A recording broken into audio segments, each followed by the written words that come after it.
días, hermanos. Saludos de mi esposa que está enfermita.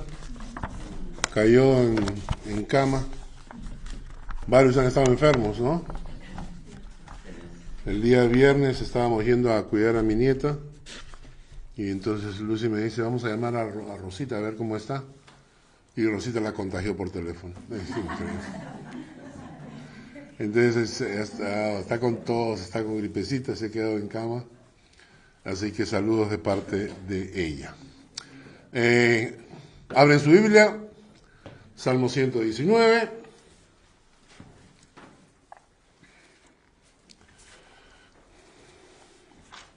Cuando empezamos a estudiar el Salmo 119, les conté que el Salmo tiene 176 versículos, que están divididos en 22 grupos de 8 cada uno, ¿no? Y que cada uno de estos 8 versículos, estos 22 grupos, cada uno de ellos empiezan con una letra del abecedario hebreo, ¿no? Entonces acá tienen ustedes, ¿recuerdan esto? Tic. Estas son las letras hebreas, ¿no? Este es el alfabeto hebreo, tiene 26, ¿no? ¿Está bien? Entonces, 22.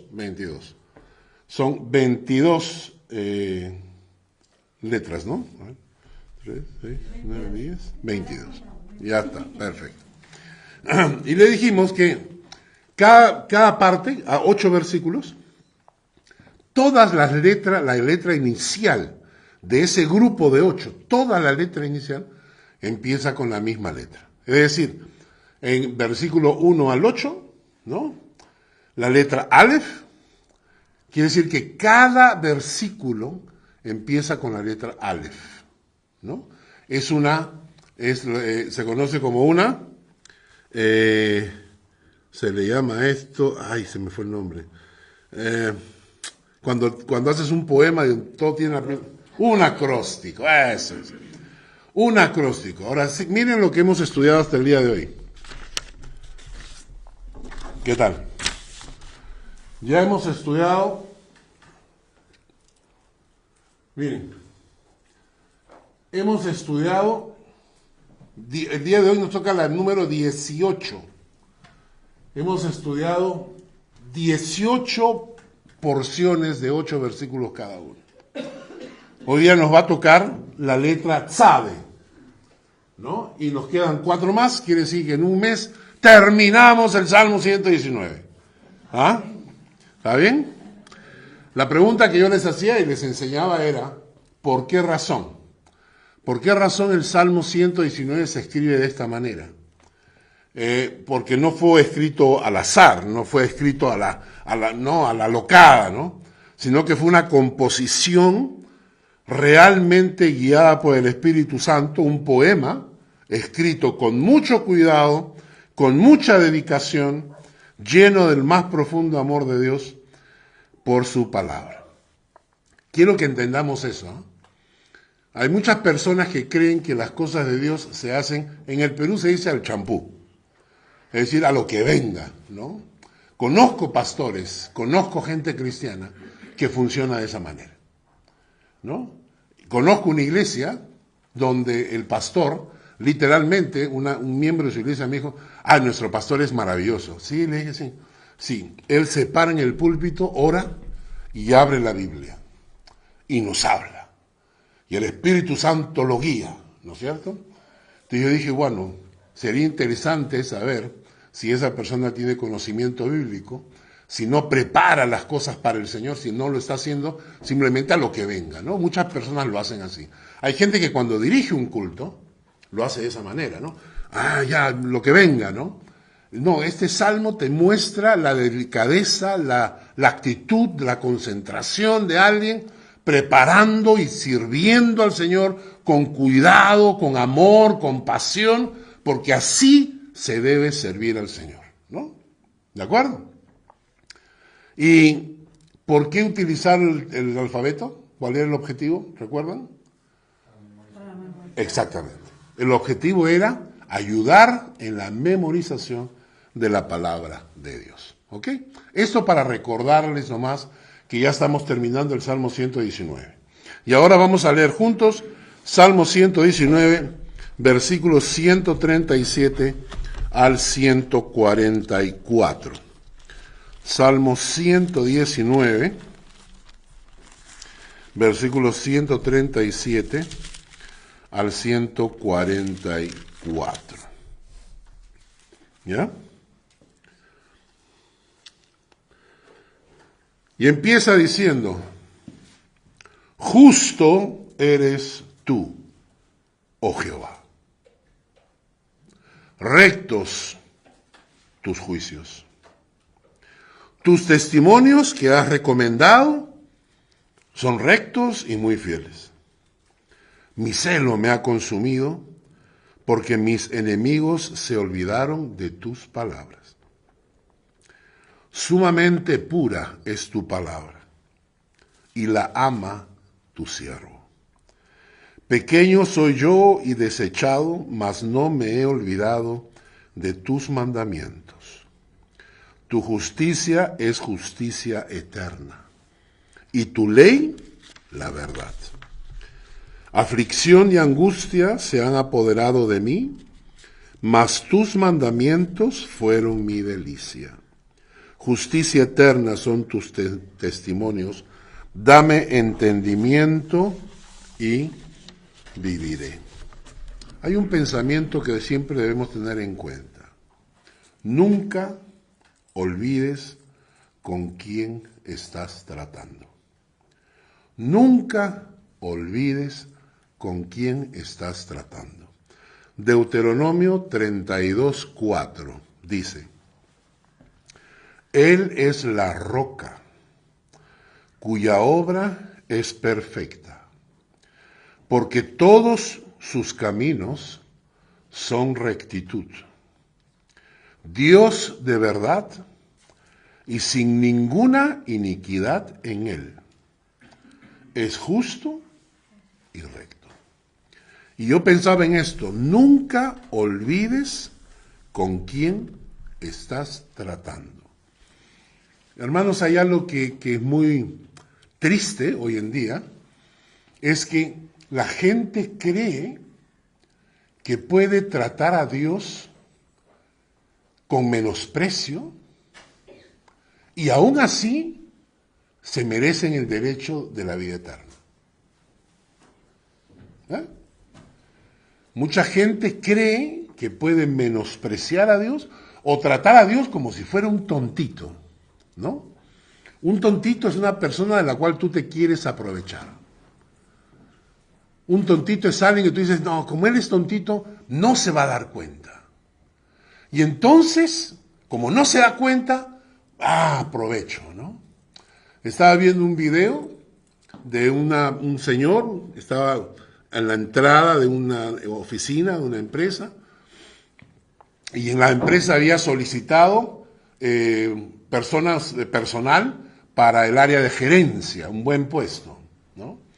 Y en la entrada de la empresa había un hombre, un pobre, ciego, ¿no? Sentado en la entrada, ¿no? Con una latita, ¿no?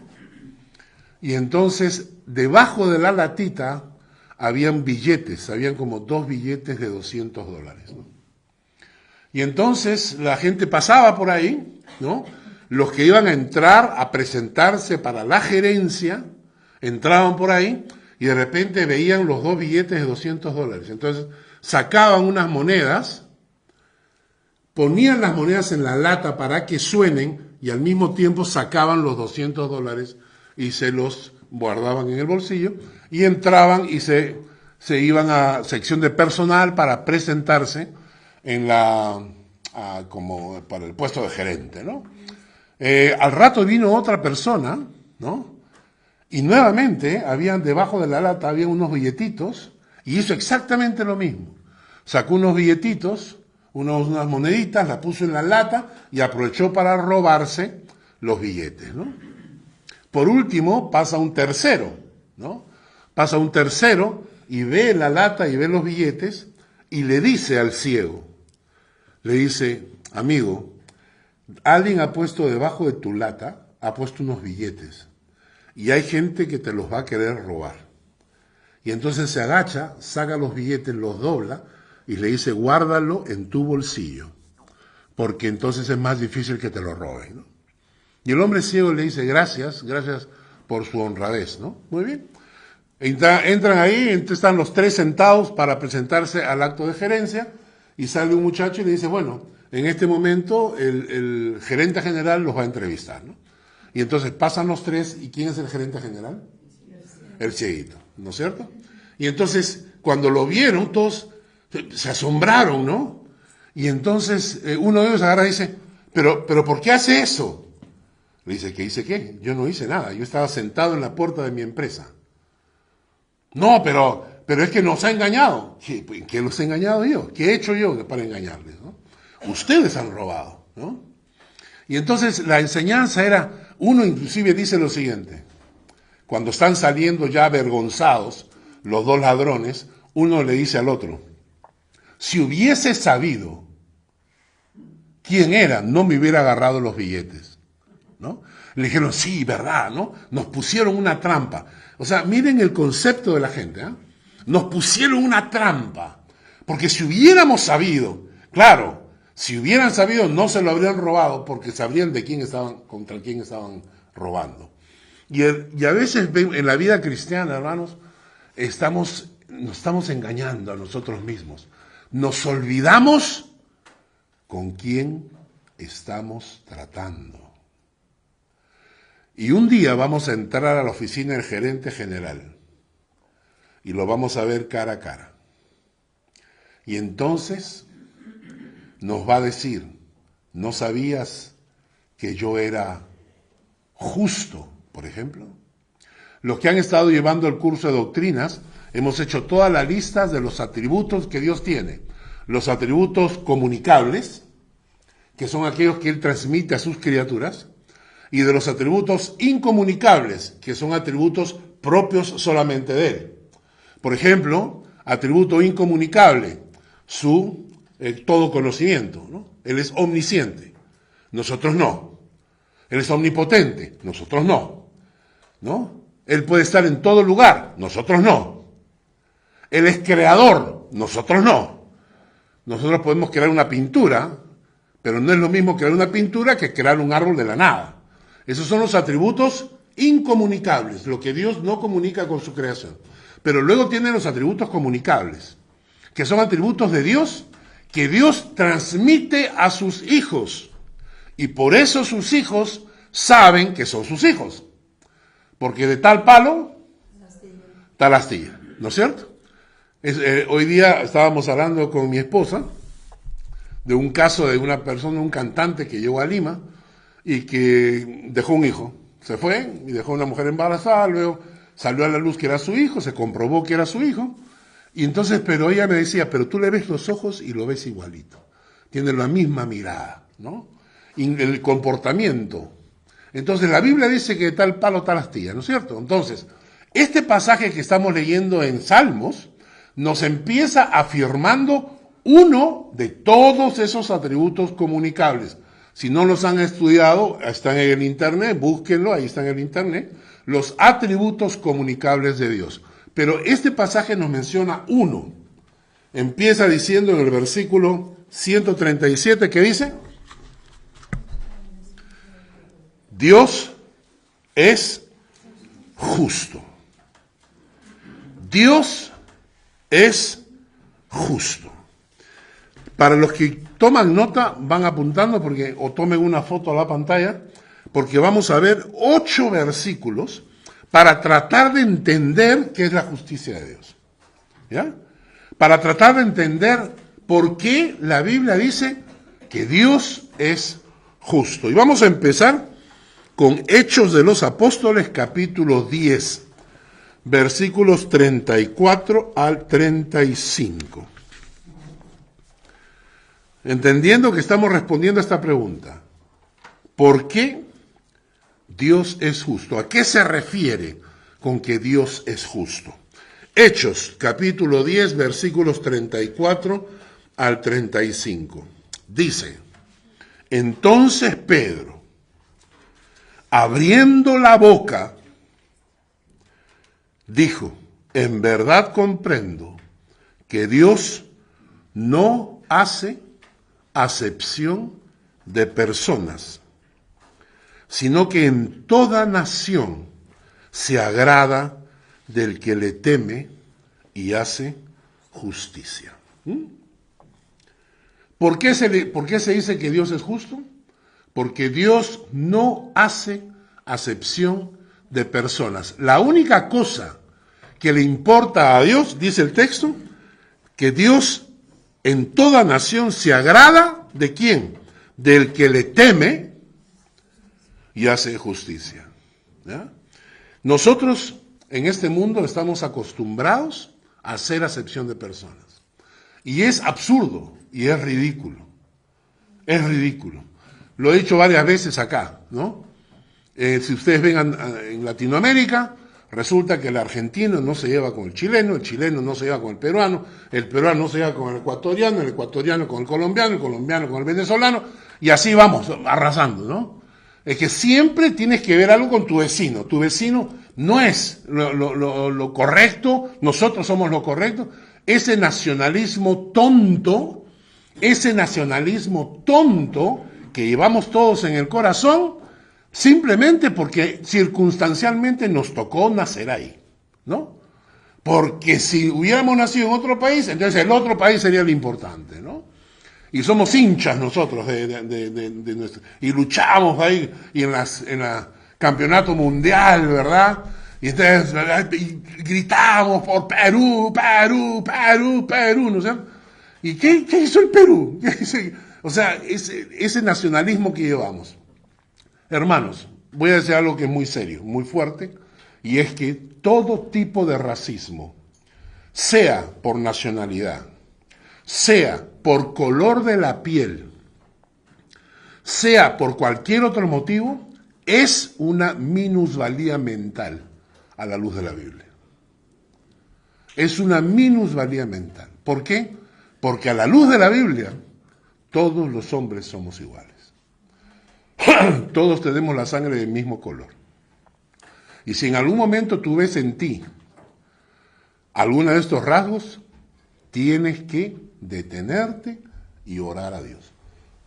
Dios no hace acepción de personas. Siguiente versículo.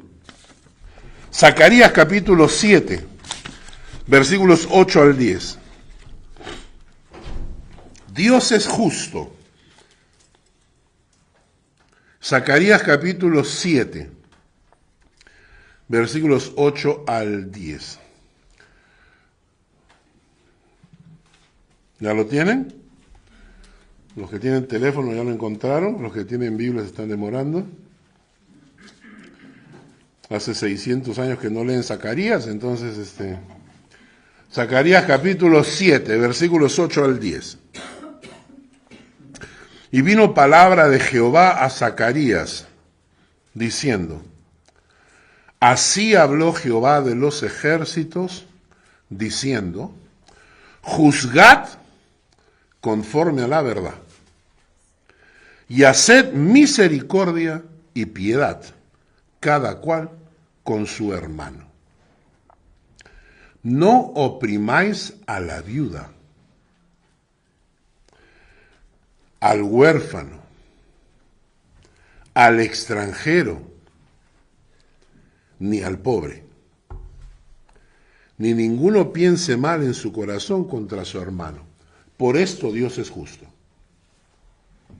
Por eso a Dios se le llama justo, porque Él pide justicia, misericordia y piedad. ¿Contra quién? Contra las viudas, a favor de las viudas. ¿Por qué? Porque la viuda ha perdido su punto de apoyo, ha perdido su esposo que la protegía, que la cuidaba. Ahora está indefensa. Por eso los sapos y los vivos se meten con las viudas. Porque la viuda no tiene la misma posibilidad de defenderse. porque la viuda está acostumbrada, por ejemplo, a que el esposo vele por ella. Y entonces el sapo, cuando ve una viuda, dice, aquí aprovecho, ¿no? Las viudas, los huérfanos, al extranjero y al pobre. ¿Por qué dirá al extranjero? Porque todos nosotros sabemos que en nuestros países tú estás en cancha, estás en terreno, ¿no es cierto? Yo viajo al Perú, llego al aeropuerto y sé por dónde moverme, sé a dónde ir, sé a dónde no ir. Conozco a mi gente. Hace un tiempo me pidieron que entrevistara a un latino que estaba postulando a un puesto de trabajo acá. Y me dijeron, Carlos, esta es una organización cristiana y estamos buscando un director nacional. Se ha presentado un latino para ser gerente, o sea, para ser director, ¿no? ¿Puedes entrevistarlo? Y le dije, sí, claro. Y lo entrevisté. Y me demoré 1 minuto y medio para saber que este era un estafador. Era un mentiroso, era un aprovechado, se la quería dar de gran cristiano, tremendo sembrador de iglesias, me dijo, ¿no? Y lo medimos, ¿no? Porque tenemos la misma cultura. Entonces, en 1 minuto y medio dije, uy, este de acá. Ah, sí, claro, ¿no? ¿no? Sí, claro, de todas maneras. Terminando nomás llamé y le dije, ¿sabe qué? A este aléjenlo lo más posible, este es un estafador. Después resultó ser el amante de la esposa de un amigo, le arruinó el matrimonio a él, arruinó su matrimonio, arruinó todo, ¿no es cierto? Pero nosotros nos conocemos las pulgas. Pero cuando sales de tu país y vas a otro país, ya no conoces siempre las reglas. No sabes cómo funcionan las cosas. Y es más, en algunos países inclusive te tratan mal, ¿no? Si tú vienes de Sudamérica, entonces en algunos países te tratan mal, ¿no? Porque, estos los sudacas, estos son los, ¿no? ¿Cierto? O por ejemplo, si vienes de África, ¿no? Entonces, este pasaje es interesante. A Dios se le llama justo porque Él cuida de los huérfanos, de las viudas, de los extranjeros y de los pobres, ¿no? Otro versículo está en Hebreos 6:10. ¿Por qué se le llama justo a Dios? Versículo Hebreos 6:10. Porque, dice el texto, Hebreos 6:10, Dios no es injusto. Dios no es injusto para olvidar vuestra obra y el trabajo de amor que habéis mostrado hacia su nombre, habiendo servido a los santos y sirviéndoles aún. Porque nosotros, sirviendo a los santos, estamos sirviendo a Dios. Sirviendo a los santos, estamos sirviendo a Dios. Cuando tú estás sirviendo en la iglesia, no estás sirviendo al pastor ni a la gente de la iglesia, estás sirviendo a Dios. Cuando tú sirves a Dios, entonces estás haciendo tesoros en el cielo. Y la palabra dice, Dios no es injusto para olvidar vuestra obra y el trabajo de amor que habéis mostrado. Por eso Dios es justo. Nehemías 9:33. Nehemías 9:33.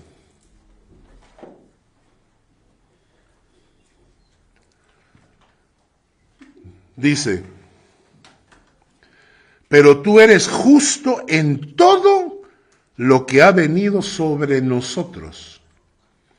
Rectamente has hecho, mas nosotros hemos hecho lo malo. Dios es justo en todo lo que ha venido sobre ti. No ha pasado en tu vida nada que fuese injusto ante los ojos de Dios. Dios es justo. Dios hace que las cosas que ocurren en tu vida no sean injustas. Y tú dirás, no, ¿cómo que no? Es injusto que me haya botado el trabajo. Es injusto que me haya pasado esto. porque tú ves las cosas desde tu perspectiva, pero no de la perspectiva de Dios. Salmo 145, versículo 17.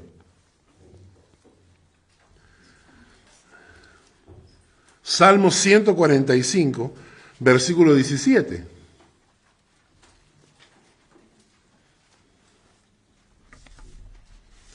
Justo es Jehová en todos sus caminos y misericordioso en todas sus obras. La justicia de Dios siempre viene acompañada de su misericordia. Job 34, 11.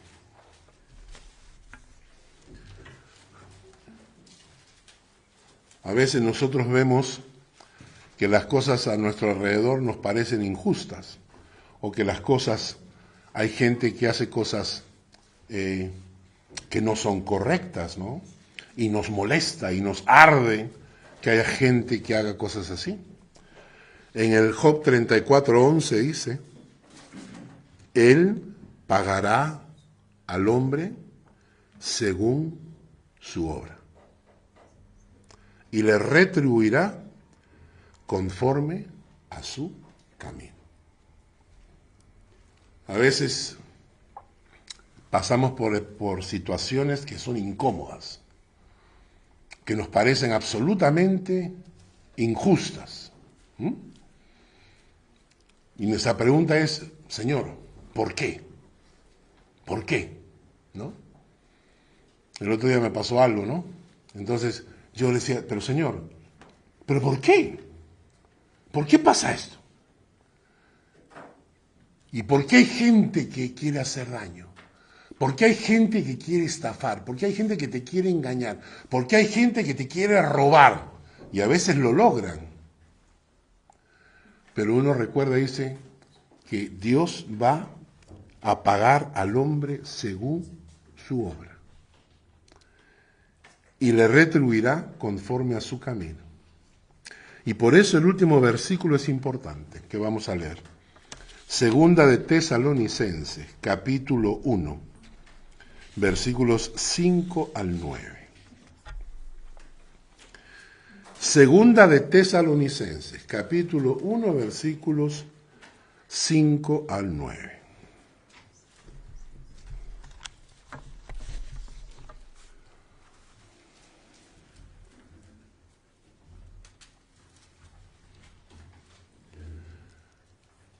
Un día,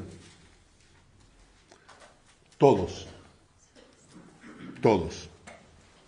eso implica a todos los que están presentes acá. Un día Alex, un día Oso, tú también. ¿Sí? Luana, Liana, van a tener dos hermanas que se llaman Laana, Loana. Un día todos ustedes, y todos ustedes los que están acá presentes, vamos a enfrentar al gran juez del universo. ¿Qué tal? Un día, dice la Biblia que vamos a estar ante el gran trono blanco. Y ese día nos vamos a ver las caras, porque nos vamos a conocer. Nos vamos a conocer. Dice la palabra que el Señor Jesús va a pronunciar nuestro nombre delante de millares de ángeles, de naciones. Y entonces vamos a escuchar nuestro nombre. Vamos a escuchar, vamos a estar frente a este gran juez, el juez justo. Y los que tenían a Cristo en su corazón recibirán la vida eterna que obtuvieron por la sangre de Jesús. Y quienes no lo tuvieron, dice el texto acá, versículo 5. Esto es demostración del justo juicio de Dios, para que seáis tenidos por dignos del reino por el cual asimismo padecéis.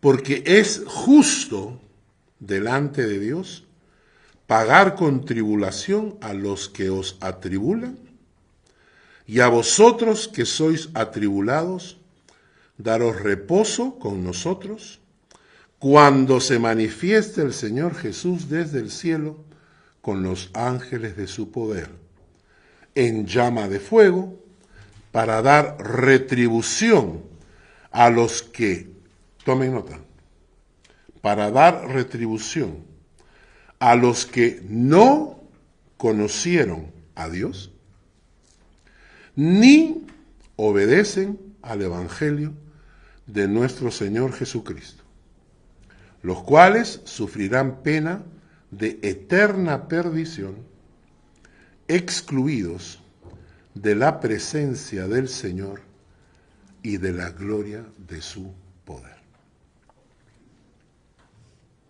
Los cuales, los que no conocieron a Dios, naturalmente tampoco obedecen al Evangelio, y los cuales sufrirán pena de eterna perdición, excluidos de la presencia del Señor y de la gloria de su poder, eternamente, excluidos eternamente de la presencia del Señor y de la gloria de su poder. Y a eso la Biblia le llama la eterna perdición. Dios es juez y Dios es justo. Por eso, nunca olvides con quién estás tratando. Ahora, el siguiente cuadro. Dios es justo. ¿Por qué nosotros también debemos ser justos? ¿Por qué nosotros también debemos ser justos? Y la respuesta es obvia, ¿no? Porque de tal palo, tal astilla. Como el Padre, así el Hijo. ¿No? Muy bien. Ahora los versículos que vamos a ver muestran el lugar que ocupas tú delante de los ojos de Dios cuando eres una persona justa. ¿Por qué debo ser justo? Por 3 razones. La primera, cuando Jesús te limpió de tus pecados con su sangre, te justificó delante de los ojos de Dios. ¿Y sabes que recibiste el título de justo? ¿Sabes eso? La Biblia dice que cuando tú te acercaste, te fusionaste con Cristo, cuando Cristo entró en tu corazón, llenó tu alma, con su sangre, Él te limpió de tus pecados, de tu historial de pecados, te limpió. Y en ese momento te justificó delante de Dios, porque Dios te vio y dijo, este es un hombre justo, no ha pecado nunca. Y era por la sangre de Cristo. Y al momento en que eres justificado, se te declara justo. Así que la primera cosa es que Romanos 5:19. Miren, Romanos 5:19. Búsquenlo para leerlo juntos. Romanos 5:19.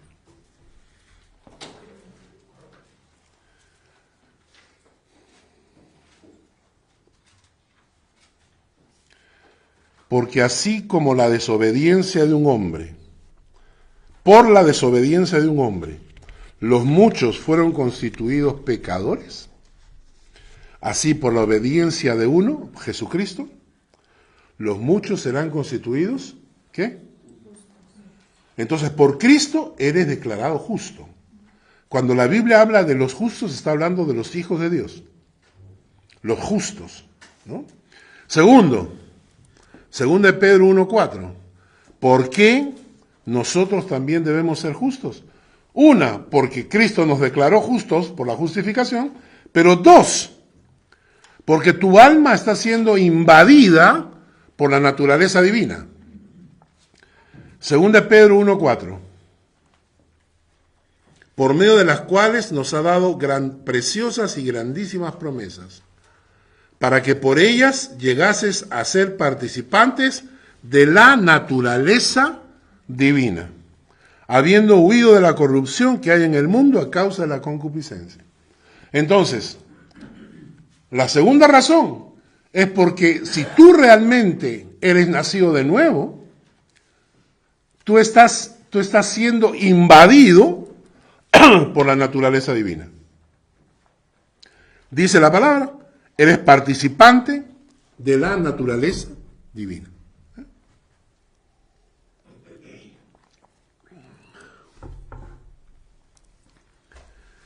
Y en tercer lugar, ¿por qué debemos ser justos? Porque te coloca en la mira de las bendiciones de Dios. Génesis 7.1. También tomen nota eso para que puedan repasar en casa. Esto más que una es un estudio bíblico, ¿no? Génesis 7.1 dice: dijo luego Jehová a Noé: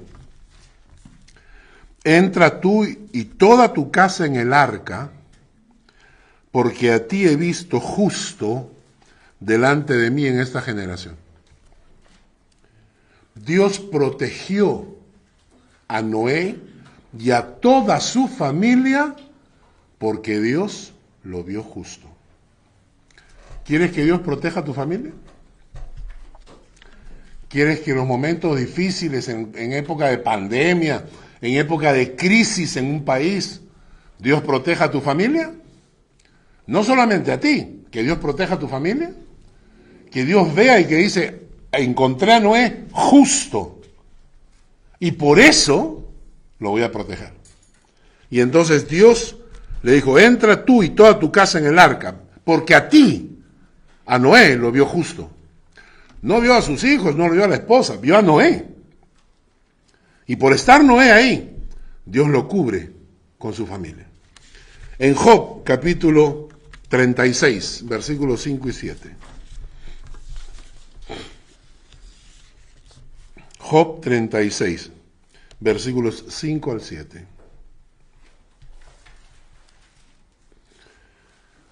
He aquí que Dios es grande, pero no desestima a nadie. Es poderoso en fuerza de sabiduría. No otorgará vida al impío, pero a los afligidos dará su derecho. No apartará de los justos sus ojos. Antes bien con los reyes los pondrá en trono para siempre y serán exaltados. No apartará de los justos sus ojos. Yo quiero ser justo, ¿no? Yo quiero ser justo no solo porque Cristo me ha declarado, sino porque yo reflejo la justicia de Dios, el carácter de Dios. Esos versículos que acabamos de leer, ¿no? Esos versículos que Dios no olvida tu obra por el Señor. Esa justicia de Dios que dará a cada uno según lo que hace. Ser una persona justa, como Dios es justo. Yo quiero ser una persona justa porque yo no quiero que Dios aparte sus ojos de mí. Y ya lo hemos dicho en un estudio anterior, dijimos que hay que tener cuidado con nuestra justicia, ¿no? Que muchos utilizan su punto de vista como justicia. Y lo que a ti te beneficia, eso es justo. Y lo que no te beneficia, eso no es justo, ¿no? No, la justicia de Dios es absoluta. Seguimos.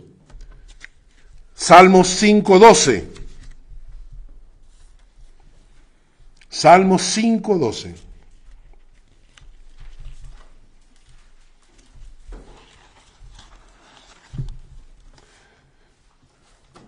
Porque tú, oh Jehová, bendecirás al justo, como con un escudo lo rodearás de tu favor. Tú, oh Jehová, bendecirás al justo, y como con un escudo lo rodearás de tu favor. Salmo 34:15. Los ojos de Jehová están sobre los justos, y atentos sus oídos al clamor de ellos. Salmo 34:19. Muchas son las aflicciones del justo, pero de todas ellas lo librará Jehová. ¿Qué tal? Muchas son las aflicciones del justo, pero de todas ellas la librará Jehová. Salmo 37, 17. Los brazos de los impíos serán quebrados, mas el que sostiene a los justos es Jehová. El que sostiene a los justos es Jehová. Salmo 37, 25. Joven fui y he envejecido, y no he visto justo desamparado, ni su descendencia que mendigue pan. No he visto justo desamparado, ni su descendencia que mendigue pan. Salmo 55, 22. Echa sobre Jehová tu carga, y él te sustentará, no dejará para siempre caído al justo. No dejará para siempre caído al justo. Salmo 58, 11. Ciertamente hay galardón para el justo. Salmo 146, 8. Jehová abre los ojos de los ciegos, Jehová levanta a los caídos, Jehová ama a los justos. Proverbios 3:33. La maldición de Jehová está en la casa del impío, pero bendecirá la morada de los justos. Y aquí le viene la pregunta, ¿no? ¿Eres una persona justa? No solamente porque Dios te ha declarado justo, sino eres una persona que realmente refleja la justicia de Dios. Puede ser que no. Puede ser que seas un creyente nominal, ¿no? Un creyente que vive escuchando como la misa, ¿no? Viene el domingo a escuchar misa y después se va a su casa y se olvida, ¿no? En la época católica era así, ¿no? Ibas a la misa, escuchabas misa y te ibas a tu casa y ya está. Tu conciencia estaba tranquila. O eres una persona que realmente quiere ser justo, como tu Padre en los cielos es justo. Quizás debemos orar y decirle, Señor, lléname de ti, porque quiero ser justo en mis actos, como tú eres justo. Entonces este pasaje que acabamos de estudiar del Salmo empieza diciéndonos que Dios es justo. Así que nunca olvides que el Dios con el que estás tratando es justo. Luego el Salmo nos habla de la palabra de Dios. Vamos a volver al Salmo 119 y miren los textos bíblicos. El Salmo 119, empezando con el versículo 137. Antes de eso quiero mostrarles algo. ¿Recuerdan esto? Hace unos meses atrás les di una copia de esto para que lo guardaran. Y es un estudio de todos los sinónimos de la palabra de Dios que se usan en el Salmo 119. Son sinónimos de la palabra de Dios. Sinónimos como por ejemplo ley, testimonios, mandamientos, estatutos, juicios, palabra, dichos, ordenanzas, preceptos. Son sinónimos de la palabra de Dios. Y ahora miren lo que nos dice el Salmo 119. En el versículo 137, siguiente, ahí. En el versículo 137 dice, tus juicios son rectos. Tu palabra es recta. Tus juicios son rectos. En el versículo 138 dice, tus testimonios que me has recomendado son rectos y fieles. En el 140 dice, tu palabra es pura. En el 142 dice, tu ley es la verdad. En el 144 dice, tus testimonios son justicia eterna. La palabra de Dios que tenemos en nuestras manos. La palabra de Dios es recta, la palabra de Dios es fiel, la palabra de Dios es pura, la palabra de Dios es verdad, La palabra de Dios es justicia eterna. ¿Qué lugar ocupa la palabra de Dios en tu vida? Lo dijimos un tiempo atrás, ¿no? El lugar que la palabra de Dios ocupa en tu vida es el lugar que Dios ocupa en tu corazón. Y vamos terminando porque ya se fue el tiempo. Vamos a la tercera verdad escrita en el Salmo 119, versículo 139. La tercera verdad. El celo por las cosas de Dios que satura el corazón de los que aman a Dios. Versículo 139 dice: mi celo me ha consumido porque mis enemigos se olvidaron de tus palabras. Y yo estaba orando esta semana sobre este tema porque el texto nos muestra el celo que había en el corazón de Cristo, ¿verdad?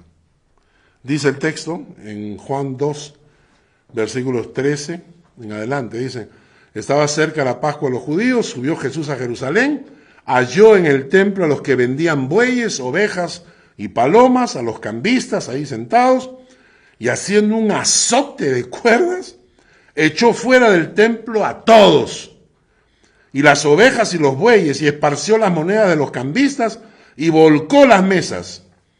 Y dijo a los que vendían palomas: quitad de aquí esto, y no hagáis de la casa de mi padre casa de mercado. Entonces acordaron sus discípulos que está escrito: el celo de tu casa me consume. ¿Por qué los cambistas y toda esa gente no se le opuso? Jesús entró con un azote y comenzó a repartir. Y no es que hacía en el aire, ¿no? Así como para asustar, no. Entró con el azote, a varios le habrá caído. Estoy seguro que a varios le cayó.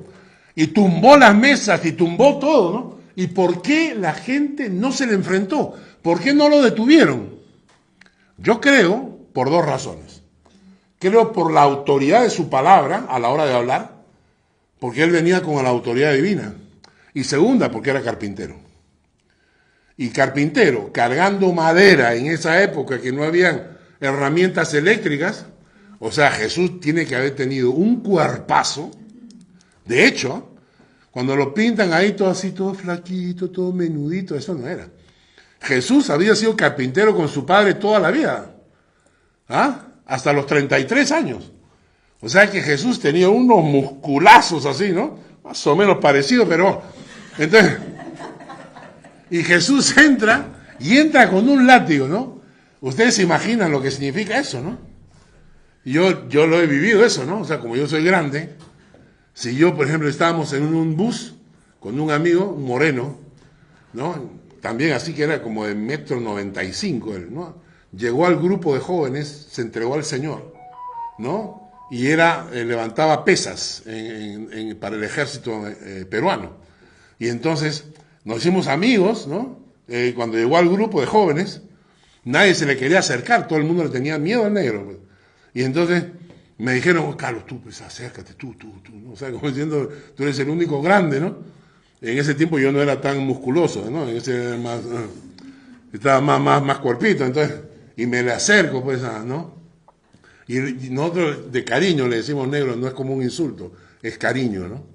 Entonces me acerco y lo saludo. Y entonces si él me saluda, y resultó ser un pan de Dios, un corazón precioso. Pero era una bestia, ¿no? Y él caminaba por la calle. Y yo recuerdo que estábamos en un bus, y yo subo al bus, y lo veo al negro allá adelante, ¿no? Y me dice: ¡Carlitos! Y yo volteo, le digo: ¡hermano! Y comienzo a avanzar, y él comienza a avanzar, y toda la gente se abría así, pues decían: nos aplastan, nos matan, ¿no? Dos bestias de tamaño nos matan, ¿no? Yo creo que Jesús fue una de las razones por las cuales nadie se metió con Jesús. Era una, su autoridad a la hora de dar la orden, y la segunda, su cuerpo. ¿Y saben qué pasó acá? Jesús, nosotros acostumbrados a pensar en el Jesús de la samaritana. Dame de beber. Mira qué lindo. La mujer adúltera. El que esté sin pecado tiene la primera piedra. Jesús, qué bonito, ¿no? Al paralítico, levántate ya. No tenemos la imagen de un Jesús tranquilo, ¿no? Pacífico, amable, cariñoso, lleno de amor. Esta escena a mí me encantó. Yo cuando me convertí, una de estas escenas que me habló fue esta. Porque yo tenía la idea de que Jesús era como tonto. Yo tenía la idea de que Jesús era como tonto, y por eso no creía. Yo me la daba de ateo, yo no creo en nada, ¿no? Hasta que leí esto, yo decía, necesitamos a uno como estos ahorita en la Iglesia Católica. Hay tanta vaina metida adentro, tanto mentiroso. Uno que venga y arrase con... Y esta escena me gustó.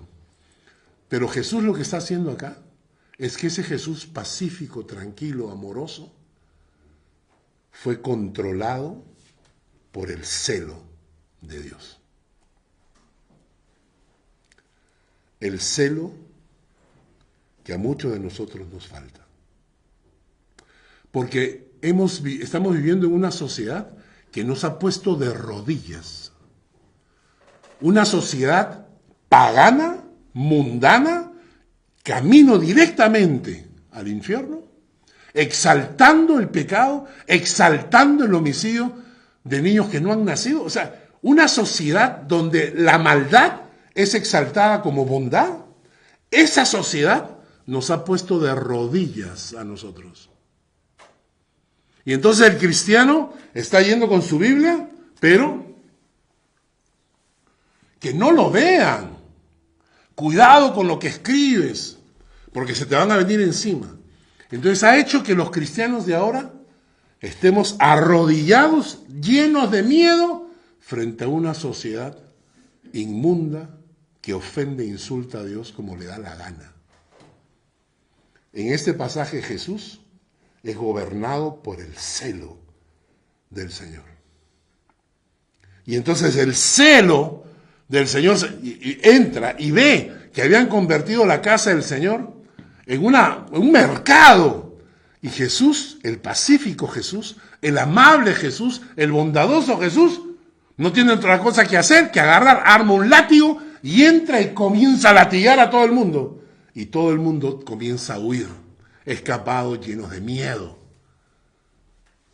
Porque Jesús tenía el látigo en la mano.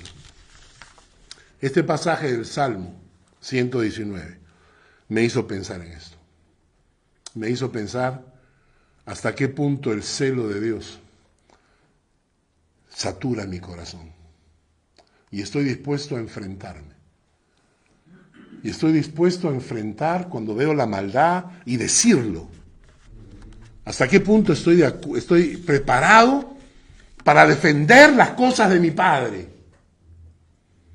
¿Hasta qué punto estoy dispuesto a defender la palabra de Dios? Y no me importa si me atacan o me insultan o me agreden, no importa. ¿Hasta qué punto el celo de Dios consume mi corazón? Y entonces le dije al Señor, Señor, necesitamos que despiertes en nosotros el celo que tenía Jesús por tus cosas. Si nosotros hacemos eso, estoy convencido que la iglesia cambiaría completamente su rumbo. Digámosle al Señor, Padre, no es suficiente. No es suficiente con ser creyente, amable, bondadoso, bien educado y diplomático. Creo que en medio de tanta maldad, creo que necesitamos más el celo de Dios en nuestro corazón. Padre, gracias por esta mañana, gracias por este estudio que hemos tenido, más que una prédica, ha sido un estudio. No olvidar nunca que eres justo, que en tu justicia cuidas de los tuyos, que los malos recibirán un pago por sus obras, que en tu justicia jamás nos ocurren cosas que sean injustas, sino que están bajo tus planes, que a veces, oh Dios, olvidamos que un día estaremos frente a tu trono, porque tú eres el juez justo sobre toda la tierra. Por eso enséñanos a vivir pensando en nuestra eternidad, pensando que un día estaremos frente al gran trono blanco. Y queremos ser justos porque tú eres justo. Oh Padre, satura nuestras vidas, nuestro corazón, con tu naturaleza divina. Llénanos de ti. Como una inyección, Padre. Una inyección de naturaleza divina que ingresa en nuestro torrente sanguíneo espiritual. Y saturas nuestra vida con esa justicia tuya. Que cuando la gente hable de nosotros, diga, él, ella, es realmente una persona justa. Oh Padre, queremos ser bendecidos por ti, por eso. Queremos que tus ojos estén puestos sobre nosotros porque nos ves justos. Queremos que cuides de nuestras familias, de nuestros hijos, porque nos encuentras justos. Señor, gracias por tu palabra justa, tu palabra eterna, tu palabra fiel, tu palabra recta, tu palabra verdadera, que tanto menospreciamos en nuestras vidas. Y por último, Padre, enciende en nosotros el celo por ti, para estar dispuestos a defender tus cosas, defender sin tener vergüenza, sin amedrentarnos, sin agachar la cabeza, saber luchar, Señor, por nuestra fe. Gracias, Padre, por esta palabra en el nombre de Jesús. Amén.